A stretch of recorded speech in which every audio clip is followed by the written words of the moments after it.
হবে বাংলাদেশ। পঞ্চগড়ে জাতীয় নাগরিক পার্টির উত্তরাঞ্চলের মুখ্য সংগঠক সার্জিস আলম বলেছেন, আমরা যদি একজন আরেকজনের প্রতিযোগী না হয়ে প্রতিপক্ষ হই তাহলে ক্ষতিটা যেমন আন্তদলীয় হবে তেমনি ক্ষতিটা পঞ্চগড় জেলারও হবে। শনিবার পঞ্চগড় পৌর বিএনপি আয়োজিত এক ইফতার অনুষ্ঠানে এসব কথা বলেন সার্জিস আলম। তিনি বলেন, দেশের পিছিয়ে পড়া জেলাগুলোর মধ্যে পঞ্চগড় একটি। আমরা সবাই মিলে পঞ্চগড়কে এগিয়ে নিতে কাজ করব।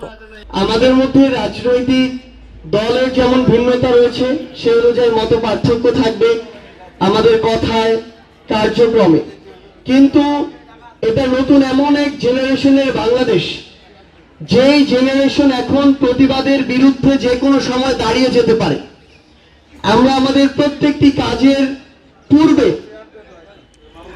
খুনি শেখ হাসিনা তার বিগত 16 বছরের কার্যক্রম, আপনাদের আমাদের সাথে হওয়া অত্যাচার, নির্যাতন এবং সবশেষে এগুলোর পরিণতি, এগুলো যেন আমরা সব সময় আমাদের ভিতরে রাখি।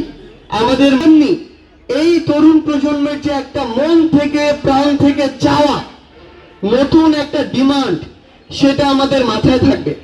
আমরা চাই যে এই পঞ্চগড় বাংলাদেশের একদম প্রত্যন্ত পিছিয়ে পড়া যে কয়েকটি জেলা তার মধ্যে একটি।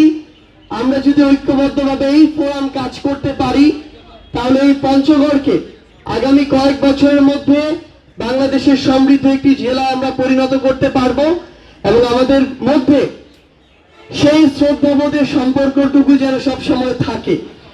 আমরা যদি একজন আরেকজনের প্রতিযোগী না হয়ে প্রতিপক্ষ হয়ে যাই তাহলে ক্ষতিটা যেমন আমাদের আন্তদলীয় হবে, ক্ষতিটা পঞ্চগড় জেলারও হবে।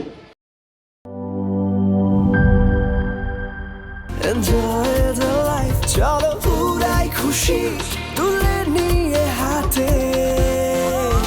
Cheer up, oh oh, cheer up, oh oh, cheer up, oh oh, cheer up. চিল হবে রিফ্রেশিং মুডে।